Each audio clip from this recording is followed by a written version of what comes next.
السلام علیکم ناظرین، میں ہوں آپ کی میزبان زرناز گل اور آپ دیکھ رہے ہیں پروگرام ایک ملاقات وینس کے ساتھ۔ تو ناظرین، آج ہمارے ساتھ جو شخصیت موجود ہے، سیاست کی فیلڈ میں ایک ابھرتا ہوا ستارہ، ممبر کور کمیٹی، سینئر نائب صدر پاکستان تحریک انصاف ضلع ملتان، چودھری ابرار حسین ہمارے ساتھ موجود ہیں۔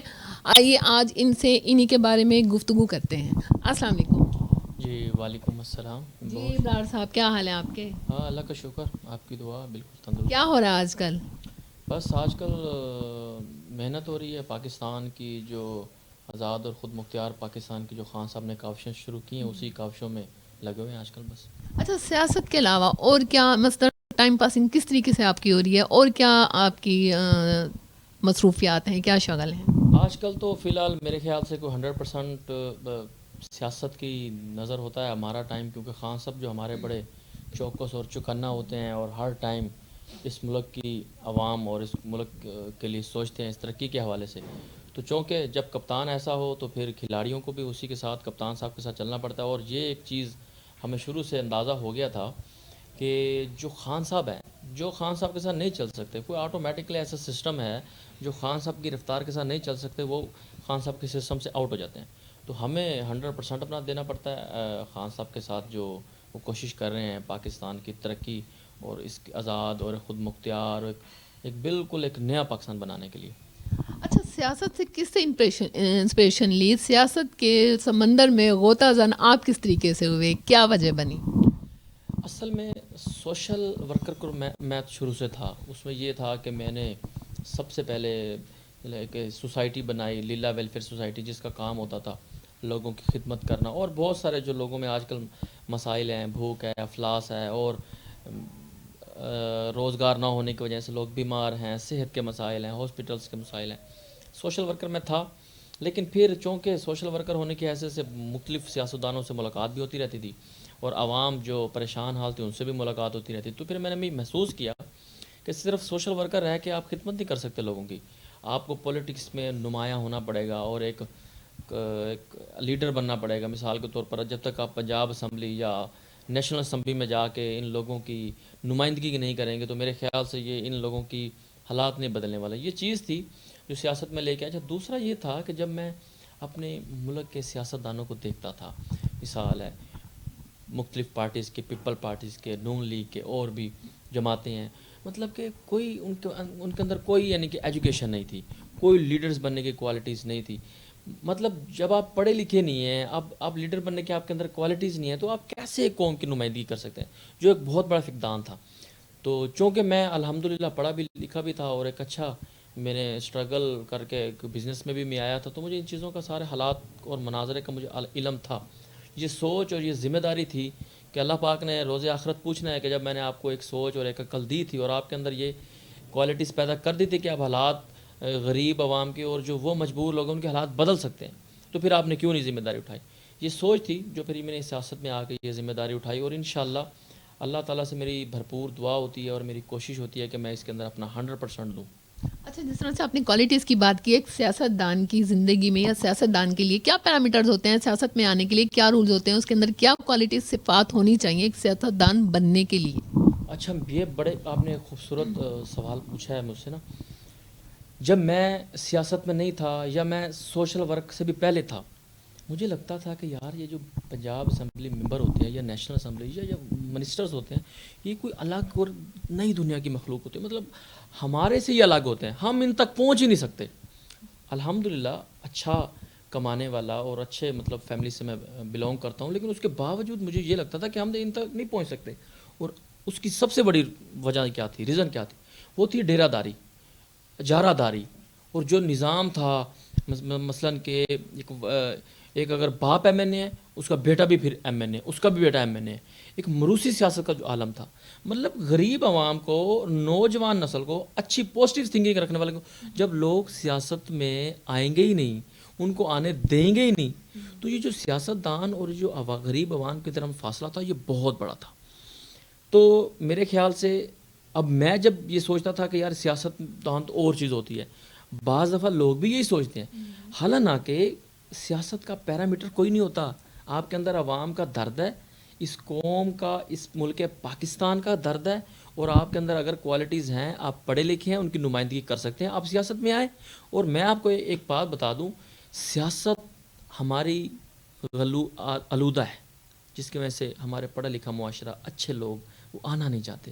میں یہ کہتا ہوں کہ جب تک آپ پڑھے لکھے لوگ, اچھے لوگ شب خون نہیں ماریں گے, ہمت کاوش نہیں کریں گے اور اس سیاست کے اندر نہیں آئیں گے, تو سیاست میں تو پھر وہی گنڈا گردی, بدماش, چور, لٹیرے, لچے لفنگے ہی آئیں گے نا. تو یہ سوچ تھی کہ میں خود بھی آیا ہوں, اور میں مختلف کالجز میں جا کے, یونیورسٹیز میں جا کے بعض دفعہ موٹیویشنل لیکچرز بھی دیتا ہوں پولیٹکس کے اوپر, کہ آپ لوگ آئیں, لیڈ کریں پاکستان کو, پاکستان کی عوام کو, اور پاکستان کو ایک نمائندہ, اس جو اسلامی جو ہمارا ملک ہے تمام کی, اس کی نمائندہ ملک بنائیں آپ.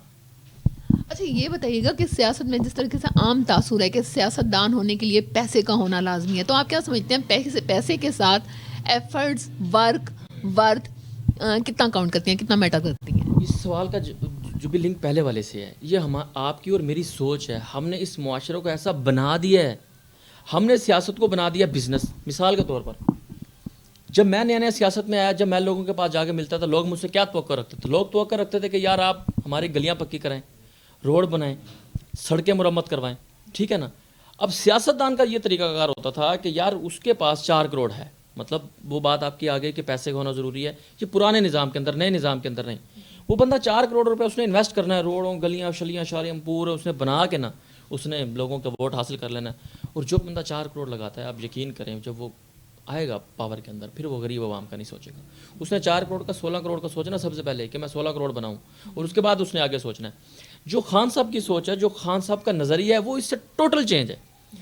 انہوں نے کہا ہے کہ ایک اچھا سوچ والا, ایک قابل انسان پولیٹکس میں آ سکتا ہے, اس کے لیے پیسے کی ضرورت نہیں ہے. ہماری خان صاحب کے ساتھ یا ہمارے جو لیڈرز ہیں, ان کی جب خان صاحب سے ملاقات ہوتی تھی, جو ہمارے تک میسیج آتا تھا وہ بڑا پازیٹیو ہوتا تھا, ہم حیران اور پریشان ہو جاتے تھے. لیکن کیا عوام ایسے انسان کو قبول کرے گی جس کے پاس پیسہ ہی نہ ہو؟ دیکھیں, اگر آپ یہ کہنا کہ 70 سال کا نظام آپ یکدم چٹکیوں میں چینج, ایسا نہیں ہوگا. کوئی بھی نیک کام, لیکن ابرار صاحب پھر یہ کلیم کیوں کیا جاتا ہے, جس طرح خان صاحب نے کلیم کر دیا تھا, دعویٰ کیا تھا کہ 90 دن میں کرپشن بھی ختم ہو جائے گی, جتنی نوکریوں کا انہوں نے دعویٰ کیا, جتنے گھروں کا انہوں نے دعویٰ کیا, لوگ اس چیز سے فیڈ اپ ہوئے ہیں کہ حکمران تو کافی آئے ہیں, انہوں نے دعوے بھی کیے ہیں, ٹھیک ہے, لیکن اس طریقے سے جو انہوں نے دعوے کیے ہیں اور بالکل بھی اس پہ پورا نہیں اتری, اس کے بارے میں آپ کیا کہیں گے؟ آپ یقین کریں یہ آپ کے اور میرے سمجھنے کی بات ہے. نبی کریم صلی اللہ علیہ وسلم دنیا کی سب سے عظیم شخصیت ہیں. دین اسلام سب سے اعلیٰ مذہب ہے, اور خدا تعالیٰ کی ذات کا پیغام جب رسول اللہ نے پھیلانے لگا, ان کو 40 سال لگے ایک لوگوں کو ٹریک پہ لانے میں, پھر ان کو نبوت ہوئی, اور پھر مطلب کسی حضرت آدم علیہ السلام کو کتنی لمبی زندگی تھی, انہوں نے ساری زندگی لگا دی دین اسلام کے لیے, بڑا ایک لمبا پیریڈ لگا دین جیسے سچے مذہب, اسلام جیسے سچے مذہب کو پھیلانے کے لیے. اگر آپ اور میں یہ سوچیں کہ چٹکیوں میں ایسا نہیں ہوگا 90 لیکن کہا کیوں گیا؟ اگر یہ بات اتنی مشکل تھی اور ماشاء اللہ سے ایکسپیرینس ہے, انہیں اتنی ایبلٹی ہے, ان کی اتنی کوالیفیکیشن ہے, تو انہیں نہیں پتا تھا کہ اتنا بگڑا ہوا نظام ایک 90 دن میں نہیں صحیح ہو سکتا, کرپشن 90 دن میں نہیں کور ہو سکتی. میں آپ کو اسی سوال کا جواب دینے لگا ہوں. 90 دن کے اندر جو خان صاحب کا بیانیہ تھا نا, آپ یقین کریں وہ بیانیہ ہم نے اچیو کیا تھا. وہ ایسے اچیو کیا تھا, اس کرپٹ ٹولے کے خلاف ہم نے پہلا قدم سیڑھی پہ رکھ دیا تھا. پاکستان کی غریب اور افلاس اور پریشان حالہ عوام کے لیے صحت کارڈ ہم نے جاری کیے, ان کے راشن کارڈ ہم نے جاری کیے. مطلب کہ جو بھی بیسک مسائل تھے, 2 تھے. ایک عوام کو ہم نے سہولیات دینی تھی, دوسرا جو لوٹا ہوا پیسہ تھا, جو چور تھے, جو لٹیرے تھے نا, ان کو پکڑنا تھا. یہ بہت بہت مشکل کام تھا. اور پھر عوام کو شعور بھی دینا تھا کہ کیا صحیح ہے کیا غلط ہے. ان تینوں چیزوں کو آپ جس طرح لے کے چلے نا خان صاحب, میں سلوٹ پیش کرتا ہوں خان صاحب کو کہ آپ یقین کریں وہ پاکستان کے نہیں اس دنیا کے سب سے بڑے لیڈر ہیں. کہ جس طرح ان کو مشکلات پیش آئی شروع میں کرونا کے حوالے سے, ہر طرح کے حوالے سے, آپ مجھے کسی بھی آپ فیلڈ میں چلے جائیں, مارکیٹس میں چلے جائیں, بازاروں میں چلے جائیں, آپ لوگوں سے پوچھیں تو صحیح کہ خان صاحب کے دور حکومت کے اندر وہ زیادہ خوشحال تھے کہ آج تھے. آپ دیکھیں تو صحیح, آج نہ اس ملک کی کہیں عزت ہے, نہ اس ملک کا کوئی وقار ہے, نہ کوئی اس ملک کو کسی خاطر خواہ میں لاتا ہے. اور آج جو غریب عوام کا حال ہے, جو بھوک افلاس سے پریشان, کاروباری تک, انڈسٹریل جو اسٹیٹ تباہ, ہمارے جو ہے بزنس مین تباہ, ہر طرح کا فیلڈ, ہاسپٹل لگائے ہیں آپ, جس طرح تباہ حال ہوئی پڑی ہے. تو یہ چیز تھی جو خان صاحب کا بیانیہ تھا, وہ الحمدللہ ہم نے اچیو کیا تھا. اور اگر ہمیں ٹائم ملتا, ہمیں امپورٹڈ حکومت جو رجیم چینج کے ذریعے آئی, اگر وہ ہماری اتنا بڑا جو نقصان کیا پاکستان کا امپورٹڈ لوگوں نے, جو امریکہ کا مسلط کرتا تھا, اگر وہ نہ ہوتا تو ہم الحمدللہ بہت بڑی اچیومنٹ لیتے اور پاکستان کو ایک ترقی کی جو گامزن ہو چکا تھا اس کو ہم مکمل کرتے. اچھا, اگر کہا جائے کہ خان صاحب کے ٹرنور میں دور حکومت نے, ان کی پارٹی نے, اچھا مطلب اب اسٹڈی کی طرف آ رہی ہوں, اسٹڈی لائف کی طرف آ رہی ہوں, اسٹوڈنٹ لائف کی طرف. ہاں شکر میں اللہ کو. اور گیمز کیا کرتے ہیں یہ وہ بتانا نہیں, اب ادھر ہی جا رہی تھی اسٹوڈنٹ. کیوں؟ اچھا اچھا, یہ بتائیے گا, سیاست تو چلتی رہے گی, سیاست تو آپ کی لائف کے ساتھ ساتھ چل رہی ہے, اسٹوڈنٹ لائف میں بھی کیا آپ کسی تنظیم کا حصہ تھے؟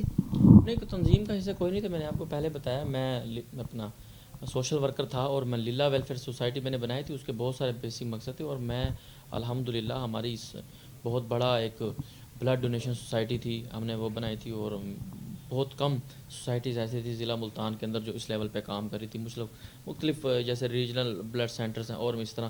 تو سوشل ورک میں کرتا رہا ہوں اسٹوڈنٹ لائف سے. اسٹوڈنٹ لائف تو یہ تھا, گیمز وغیرہ ایکٹیویٹیز میں کرکٹ کھیلتا تھا, مجھے گیمز کھیلنے کا شوق تھا, گیمز میں صرف کرکٹ کھیلتا تھا. دوسرا یہ سوشل ورک ہوتا تھا, اور ساتھ اسٹڈی ہوتی تھی بس. مطلب اسٹڈی اسٹوڈنٹ لائف میں آپ کی اسٹڈی زیادہ اچھی تھی یا آپ کی گیم زیادہ اچھی تھی؟ کس چیز میں زیادہ ایکسپرٹیز تھی؟ بس آپ یہ نہ کہیں, اسٹڈی کے حوالے سے میں مطلب میرا ٹھیک تھا, نارمل تھا, 70-80% آپ لگا لیں مارکس لے لیتا تھا. اور گیمس کے حوالے سے بھی میں گیمس کو ہمیشہ فٹنس کے حساب سے کھیلتا تھا, کوئی ریگولر نہیں کھیلتا تھا کہ مسلسل آپ نے کھیلتے جانا ہے. صرف فٹنس کو مد نظر رکھتے ہوتے ہوئے دن میں کوئی 1-8 گھنٹہ بس کرکٹ کھیل لی, بس اس لحاظ سے بس.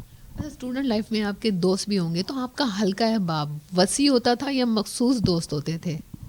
حلقہ احباب سوشل ورک کے حوالے سے اگر آپ دوستوں کو پوچھیں تو دوست تو بہت کم تھے, آپ یہ لگا لیں کہ 2-4 سے زیادہ نہیں تھے. حلقہ احباب سوشل جو میری گیدرنگ تھی وہ اچھی تھی, مطلب کہ میں گھر بھی ٹائم دیتا تھا, زیادہ دوستوں کو ٹائم نہیں دیتا تھا. سوشل ورکر ہونے کی حیثیت سے چونکہ میں اکثر باہر رہتا تھا, مختلف پروگرامز میں, مختلف ایکٹیویٹیز میں, تو دوست تو نہ کہیں لیکن لوگوں کا جان پہچان اچھی خاصی تھی. اچھا, جو آپ کے بیسٹ فرینڈز ہیں, بیسٹیز, وہ کتنے تھے, اب کہاں ہیں, کیا کرتے ہیں, کیا رابطے میں ہیں اب بھی؟ اسٹوڈنٹ کلاس فیلس تو میرے 3 ہی تھے, اور اب تک وہی دوست میرے چلتے آ رہے ہیں. اس میں شیخ معاذ تھا, وقاص سبحانی تھا, عبدالرحمان تھا, میں نام بھی لینا چاہوں گا ان کے. اور دوسرا مطلب کہ ایک آپ لائف کا پارٹنر کہہ لیں, آپ بیسٹ فرینڈ, وہ میرا خیال سے وہ میرا بچپن سے, جب میں میرے خیال سے 8-9 سال کا تھا تب سے ایک ہی تھا. اور الحمدللہ آج بھی عارف جان ایک میرا بڑے اچھے دوست بھی ہیں, اور اب تک ان سے میرا تعلق بھائیوں جیسا ہے. بس یہی میرا قریبی دوستوں میں یہی تھے بس. آپ کا جو آپ کے بیسٹ فرینڈ تھے, ان کی اگر ہم سے پوچھیں کوئی ایک اچھی عادت جو آپ کو اچھی لگتی تھی, یا کوئی بری عادت جس سے آپ ہیزیٹیٹ ہوتے تھے, اریٹیٹ ہوتے تھے, اس کے بارے میں بتائیے. اچھی عادت اور بری عادت ایک ہی تھی جسے میں سمجھتا ہوں. اچھی عادت یہ تھی کہ وہ کسی بھی برے کام سے مجھے فوراً ٹوک دیتے تھے, اور بری عادت بھی یہی تھی کہ مجھے اس ٹائم غصہ آتا تھا ان کے برے کام کے روکنے کی وجہ سے. لیکن آج سوچتا ہوں کہ اچھی دوست وہی ہوتے ہیں جو آپ کو برے کام سے روکیں اور اچھے کام کی طرف ہی وہ آپ کو تو رکھیں. اور آج کل نوجوان یوتھ جو ہے, ہم بھی خود بھی نوجوان ہیں, جو 9th 10th یا فرسٹ ایئر کے بچے ہیں, ان کو بھی میں یہی کہوں گا کہ آپ ہمیشہ اپنی گیدرنگ کو اچھا بنایا کریں, آپ اپنا حلقہ احباب, اپنے دوست اچھے بنائیں. آپ یقین کریں کہ انسان کو نہیں پتہ چلتا کہ وہ کس طرف لائف, اگر برے دوست مل گیا تو اس کو نہیں پتہ چلے گا کہ میں کب اپنے اچھے ٹریک سے اتر گیا ہوں. اور اچھے دوست مل جائیں گے تو پھر آپ روٹین کے ساتھ ایک اچھی اور قابل اور کامیاب زندگی کی طرف چلے جاتے ہیں. اچھا, کیا سمجھتے ہیں کہ آپ کی شخصیت میں تضاد ہے؟ کچھ لوگوں کا تاثر اور نظر آ رہا ہوتا ہے, سنجیدہ نظر آ رہے ہوتے ہیں, کم کو نظر آ رہے ہوتے ہیں, لیکن حقیقت میں وہ ویسے نہیں ہوتے, دوہری شخصیت کے مالک ہوتے ہیں. اچھا, بڑا خوبصورت سوال ہے, اور میں اس بات کا آپ کو سوال اچھا جواب دوں گا. میرے خیال سے کوئی بھی شخص جو مطلب کہ پبلک ہے, اس کا پبلک سرکولیشن ہے, اس کے ہمیشہ 2 فیس ہوتے ہیں. ایک فیس جو وہ باہر لوگوں کے ساتھ رکھتا ہے, ایک فیس جو اپنے جو وہ قریبی دوست جو ہوں گے یا جو گھر کے لوگ ان کے ساتھ رکھتا ہے. میں چل بندہ ہوں, گھر میں مذاق اپنے خالاؤں کے ساتھ, خالو ماموں وغیرہ کے ساتھ اچھا مذاق کرتا ہوں, مطلب انٹرٹینمنٹ کے حساب سے بالکل ایزی ہو کے رہتا ہوں. باہر چونکہ آپ کو سنجیدہ رہنا پڑتا ہے, کیونکہ آپ کو باہر نہیں پتہ ہوتا کہ آپ کس طرح کے لوگوں سے مل رہے ہوتے ہیں، تو آپ سنجیدہ لائف ہی جینی پڑتی ہے، ایک سنجیدہ لوگوں سے رہنا پڑتا ہے۔ اچھا، کیا سمجھتے ہیں خاندان کے لوگوں کے لیے اور دوستوں کے لیے اور باہر والے لوگوں کے لیے آپ کی شخصیات مختلف ہیں، یکساں شخصیات کے یکساں پہلو نہیں ہیں، یہ کہنا چاہ رہے ہیں آپ؟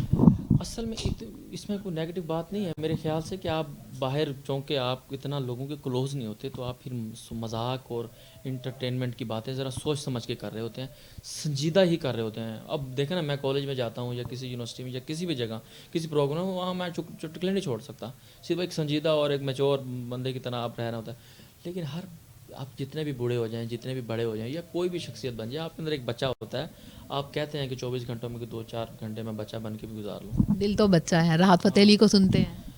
راحت فتح علی کو بھی کم سنتا ہوں، زیادہ میں چونکہ میں ہوں پنجابی اور بولتا میں باہر اردو ہوں، لیکن مجھے سانگ سرائکی پسند ہے، اس زبان بہت میٹھی ہے سرائکی۔ اس کے اندر میرا ایک دوست ہے بہت قریبی، مجاہد منصور ملنگی، میں ان کو بہت سنتا ہوں۔ میں جب بھی میرے پاس آتے بھی ہیں، گپ شپ بھی لگتی ہے، جب بھی آتے ہیں میں تو ان سے سانگ سن رہا ہوتا ہوں، اور گاڑی میں میکسیمم میں انہیں کے سانگ سن رہا ہوتا ہوں، زیادہ سرائکی۔ اچھا، سنتے ہی ہیں، گنگناتے بھی ہیں؟ گنگنا بھی لیتے ہیں کبھی کبھار۔ گنگنانا مطلب وہ کہتے ہیں نا کہ ٹھنڈے ٹھنڈے پانی سے نہانا چاہیے، گانا آئے یا نہ آئے گانا چاہیے۔ تو اگر ہم کہا جائے کہ ہمیں گنگنا کے دکھائیں تو پھر کیا کہیں؟ میں اس طرح شاید نہ سکوں۔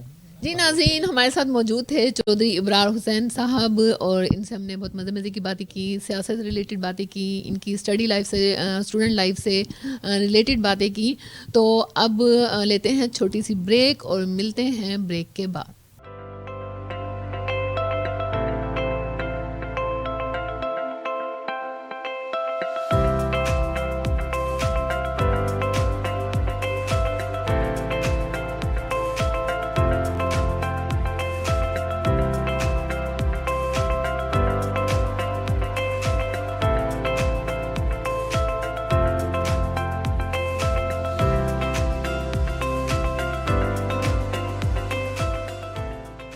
جس طریقے سے آپ نے بتایا کہ آپ بہت رحم دل ہیں، اور کوئی بھی آپ کا مطلب اپنا رونا رو کر آپ سے فائدہ اٹھا سکتا ہے، آپ سے کام نکلوا سکتا ہے، اور ہلکے کے لوگوں کے لیے جیسے آپ نے بتایا کہ آپ کا بہت ورک بھی رہ گیا ہے، تو اس حوالے سے کبھی آپ نے نہیں سوچا کہ آپ آگے آنے والے الیکشن میں as a MNMP، as a chairman کوئی فیصلہ لیں اور لڑیں؟ دیکھیں، میں تو یہ کہتا ہوں کہ ہر نوجوان شخص جو محنت کر رہا ہے پولیٹکس کے اندر، اس کا حق ہے وہ MPA کا الیکشن بھی لڑے، MNA کا الیکشن بھی لڑے۔ اس میں یہ ہوتا ہے کہ وہ موقع مناسبت سے دیکھ سکتے ہیں کہ جب آپ کو کوئی گیپ ملتا ہے یا آپ محسوس کرتے ہیں کہ کوئی شخص جو ہے وہ ٹھیک فرق نہیں کرتا، تو آپ آگے آ سکتے ہیں۔ فی الحال ہمارے حلقے کے اندر الحمدللہ PP 211 کے جو امیدوار ہیں ضلعی صدر چودھری خالد جاوید بڑائے صاحب ہمارے استاد بھی ہیں، اور ان کا بہت کردار ہے ہماری شخصیت میں بنانے میں۔ الحمدللہ بہترین ورک کر رہے ہیں، اور ہم ان کو سپورٹ کر رہے ہیں فی الحال، اور انشاءاللہ ہم کرتے بھی رہیں گے، اور ہماری پوری اور 100% کوشش ہوگی کہ ہم ان کو MPA بنوائیں اور ان سے وہ خدمت کر سکیں تاکہ PP 211 کی عوام کی۔ اچھا ابرار صاحب، ایک بات بتائیے گا کہ ہم 75 سالوں سے ہمارے جو حکمران ہیں، سیاستدان ہیں، وہ ریپیٹ ہو رہے ہیں، تو آپ جیسی یوتھ، آپ جیسے لوگ جن میں پوٹینشل ہے، جذبہ بھی ہے، جو ایجوکیٹڈ بھی ہیں، وہ سامنے کیوں نہیں آ پا رہے، کیوں نہیں آ رہے؟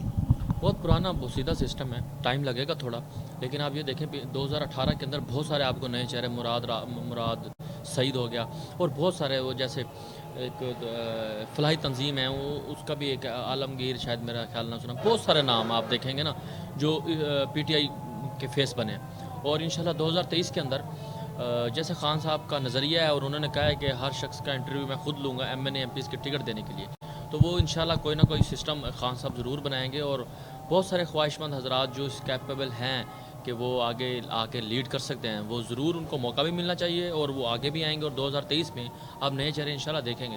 اچھا، کیا سمجھتے ہیں سیاست کی فیلڈ میں، جب سے آپ نے سیاست میں انٹری لی ہے یا سیاست میں آپ آئے ہیں، کیا سمجھتے ہیں ایک سیاستدان کو، ایز اے سیاستدان کیا ہرڈلز ہیں ایک اچھے سیاستدان کو اس فیلڈ میں، کیا ہرڈلز ہیں، کیا مشکلات ہیں اچھی سیاست کرنے کے لیے؟ سب سے ہرڈلس یہ ہمارا بسیطہ نظام ہی تھا، اور وہی اجارہ داری، جو یہاں کے وڈیرے لوگ ہوں گے جو عرصہ دراز سے ایک سیاست کرتے آ رہے ہیں، ان کا کمانے کا اور آمدن کا واحد ذریعہ بھی سیاست ہے، اور انہوں نے لوگوں کی فلاح و بہبود کے لیے کام نہیں کرنا، بس اپنی چودرحال بنانے کے لیے کام کرنا ہے۔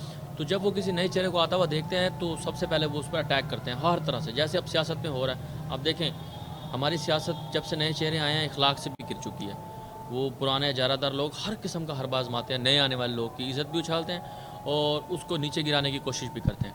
میرے خیال سے سب سے بڑی ہرڈل یہ ہے یہاں کا ہمارا بوسیدہ نظام. باقی میں اپنے اوپر آپ کو بتا دوں، ایک نوجوان نے جب سوچ لیا نا اس نے کچھ کرنا ہے، میرا نہیں خیال پھر اس کسی بھی ہرڈل کی وہ پرواہ کرتا ہے. کوئی ہرڈل نہیں ہے نوجوانوں کو یوتھ کے لیے. آپ جب آپ نے یہ سوچ لیا نا کہ آپ نے آگے آنا ہے، آپ یقین کریں اللہ پاک قرآن میں فرماتا ہے کہ جیسا گمان کرو گے ویسا پاؤ گے. تو یہ 100% بات ہے. اگر آپ نے گمان کر لیا نا آپ نے پاکستان کا لیڈر بننا ہے اور پاکستان کے عوام کو لیڈ کرنا ہے اور امت مسلمہ یہ پاکستان امت مسلمہ کو لیڈ کرے گا، پھر میں آپ کو یہ بتا رہا ہوں آپ کو کامیابی سے کوئی نہیں روک سکتا. کامیابی اور آپ کے درمیان جو سب سے بڑی ہرڈل ہے وہ آپ کی سوچ ہے. اور اب آپ نے سوچ سے جب یہ چیز نکال دی ہے نا کہ میں یار نہیں کر سکتا تو یا میں یہ کر سکتا ہوں، تو پھر آپ کر جائیں گے بس. اچھا، اس کے ساتھ ہی آپ کور باڈی کے ممبر بھی ہیں، اس حوالے سے آپ کی کیا خدمات رہیں؟ کور باڈی میں یہ ہوتا ہے کہ ہمارے چونکہ ضلع کی ٹیم بھی ہے اور سٹی کی ٹیم بھی ہے اور بھی ونگز ہیں پڑے، اور بعض دفعہ جب خان صاحب کا ہمیں کوئی پیغام آتا ہے تو پھر ہم مشاورت نہیں کر پاتے بہت تنظیموں کے ساتھ مل کے. تو ہماری کور باڈی ضلع ملتان کی ایک ہے جس کا میں ممبر بھی ہوں. تو سب سے پہلے ہماری 7 ممبر کی جو کور باڈی ہے اس میں ڈسکس ہوتا ہے اور اس میں سے جو جس چیز پر فیصلہ ہوتا ہے وہ پھر ہم مزید جو ہے نا وہ اس پہ عمل درآمد کروا لیتے ہیں. باقی جو تنظیمیں ہیں اپنا ونگز ہیں اور یا سٹی کی تنظیمیں ہیں جو باقی جو بھی تنظیمیں ہیں. اچھا، ایز اے سینئر نائب صدر اس حوالے سے مطلب کیا رسپانسبلٹیز ہیں آپ کی، کیا خدمات ہیں آپ کی، کیا لائے عمل ہے؟ خان صاحب جو بھی ہمیں پیغام دیتے ہیں یا خان صاحب جس چیز پر بھی عمل درآمد کرانے کے لیے کہتے ہیں وہ ہماری ذمہ داری ہوتی ہے کہ ہم اس پہ عمل درآمد کروائیں. احتجاج ہیں کہیں بھی اور خان صاحب کے لیے حق میں آواز اٹھانی ہے یا کوئی بھی کسی بھی، یہ تمام پورے ضلع کی جو ذمہ داری ہمارے اوپر ہوتی ہے. اور اس کے علاوہ آپ یہ بھی کہہ سکتے ہیں کہ جو کون سا ایم این اے آپ اچھا کام کر رہا ہے نہیں کر رہا، ایم پی اچھا کام کر رہا ہے نہیں کرتا، اس چیز کی بھی رپورٹ ہم اپنے جو سینئرز ہیں ان کو دیتے ہیں اور ہمارے الحمدللہ سینئرز کے ڈائریکٹر رابطے ہیں خان صاحب سے تو وہ خان صاحب تک وہ پیغام پہنچا دیتے ہیں. اچھا پریس صاحب، یوتھ کو کیا پیغام دینا چاہیں گے آج کے پروگرام کے توسط سے؟ میرا تو یوتھ کو سب سے پہلے یہ ایک پیغام ہے کہ وہ سیاست میں اپنا پازیٹیو کردار ادا کریں. اس وقت آپ یقین کریں پاکستان کی جو سیاست ہے وہ جس نہج پہ پہنچ سکتی ہے، اگر اب یوتھ پڑھے لکھے لوگ نہیں آئیں گے تو آپ یقین کریں میرے خیال سے پاکستان شاید ایسی تاریخ راہوں پہ چلا جائے، وہاں پہ آنا بہت مشکل ہو جائے گا. یوتھ ایک ذریعہ ہے، ایک ایسی ستون ہے جو اس ملک کو اس بحران سے نکال سکتا ہے. وہ پڑھے لکھے بھی ہیں، ان کے اندر مطلب ایک جذبہ ہوتا ہے، ایک جنون ہوتا ہے اس ملک کے لیے کچھ کرنے کا. تو وہ اپنے تمام نیگیٹیوٹیز اور تمام اپنے دماغ کے اندر جو ایک چیزیں ہوتی ہیں کہ یار ہم یہ نہیں کر سکتے، ان کو نکال کے اوپریں، وہ آئیں اور اس ملک کی ترقی کے اندر مین کردار ادا کریں. بہت بہت شکریہ. یہ تھے ہمارے ساتھ چودھری ابرار حسین صاحب. ان سے ہم نے سیاست پر بھی بات کی، ان سے متعلق انہی کے بارے میں ہم نے بہت کچھ جانا کہ یہ کس شخصیت کے مالک ہیں. تو ناظرین، ملتے ہیں کسی نیکسٹ پروگرام میں کسی نیکسٹ سیلیبریٹی کے ساتھ. تو اپنی میزبان زرناز گل کو اجازت دیجیے. اللہ حافظ. پاکستان زندہ باد.